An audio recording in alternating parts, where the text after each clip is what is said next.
Welcome to I News. Corona కాలం గుర్తుందా? ఉదయం లేవగానే ల్యాప్టాప్ ఓపెన్ చేసి పైకి షర్ట్ కింద షార్ట్ వేసుకుని మీటింగ్స్ అటెండ్ అయిన రోజులు ఇప్పుడు మళ్ళీ అలాంటి రోజులే వస్తాయా అన్న చర్చ మొదలైంది. ప్రధాని నరేంద్ర మోదీ చేసిన తాజా వ్యాఖ్యలు దేశ కార్పొరేట్ సెక్టర్ లో పెద్ద డిబేట్ కి దారితీశాయి. పెట్రోల్ సేవ్ చేయాలంటే అవసరం లేని ట్రావెల్స్ తగ్గించాలని, వీలైతే వర్క్ ఫ్రం హోమ్ చేయాలని మోదీ సూచించారు. దీంతో ఉద్యోగులు జై మోదీ అంటుంటే కంపెనీలు మాత్రం మళ్ళీ అదేనా అంటూ తలలు పట్టుకుంటున్నాయి. హైదరాబాద్ పర్యటనలో ప్రధాని మోదీ చేసిన వ్యాఖ్యలు ఇప్పుడు దేశవ్యాప్తంగా వైరల్ అవుతున్నాయి.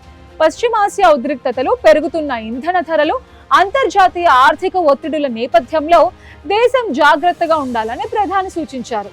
అవసరం లేని ప్రయాణాలు తగ్గించండి, ఆన్లైన్ మీటింగ్స్ కు అలవాటు పడండి, వీలైతే వర్క్ ఫ్రం హోమ్ చేయండి అంటూ పిలుపునిచ్చారు. ఇక అంతే, కార్పొరేట్ ఉద్యోగుల వాట్సాప్ గ్రూప్స్ లో పండగ మొదలైంది. మళ్ళీ ట్రాఫిక్ టెన్షన్ లేదు, మళ్ళీ ఫార్మల్ షూ అవసరం లేదు, జూమ్ కాల్ లో కెమెరా ఆఫ్ పెట్టి పడుకోవచ్చు అంటూ మీమ్స్ వెల్లువెత్తుతున్నాయి. మరోవైపు కంపెనీ హెచ్ఆర్ల పరిస్థితి మాత్రం వేరేలా ఉందంటున్నారు. ఆఫీసులు ఖాళీ అయితే రెంట్ ఎందుకు, ఎంప్లాయీ పని చేస్తున్నాడో, నెట్ఫ్లిక్స్ చూస్తున్నాడో ఎలా తెలుస్తుంది అంటూ మేనేజ్మెంట్లు కొత్త టెన్షన్ లో పడిపోయాయట.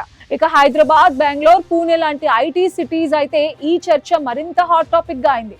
రోజు గంటల కొద్దీ ట్రాఫిక్ లో ఇరుక్కుపోయే ఉద్యోగులు దేశభక్తి కోసమైనా సరే వర్క్ ఫ్రం హోమ్ కావాలి అంటూ సోషల్ మీడియాలో పోస్టులు పెడుతున్నారు. కొంతమంది అయితే ఇంకా ముందుకెళ్లి కరోనా టైంలో బనానా బ్రెడ్ చేశాం, ఇప్పుడు పొటాటో బ్రెడ్ చేయాలా అంటూ ఫన్నీ కామెంట్స్ చేస్తున్నారు. అయితే ఆర్థిక నిపుణులు మాత్రం మోదీ వ్యాఖ్యలను సరదాగా తీసుకోవద్దు అంటున్నారు. ప్రపంచ పరిస్థితుల ప్రభావం భారత్ పై పడకుండా ఉండాలంటే ఇంధన వినియోగం తగ్గించడం, దిగుమతులపై ఆధారాన్ని తగ్గించడం అవసరం అని చెప్తున్నారు. ఇక సామాన్య ప్రజల స్పందన కూడా ఆసక్తికరంగానే ఉంది. వర్క్ ఫ్రం హోమ్ బానే ఉంది, కానీ ఇంట్లో వైఫై సంగతి ఏంటి అంటూ ఉద్యోగులు జోకులు పేలుస్తున్నారు. మొత్తానికి మోదీ చేసిన ఒక వర్క్ ఫ్రం హోమ్ కమెంట్ దేశ వ్యాప్తంగా ఉద్యోగులు, కంపెనీలు, మీమ్ క్రియేటర్స్ అందరికీ ఫుల్ టైం పనిచ్చేసింది.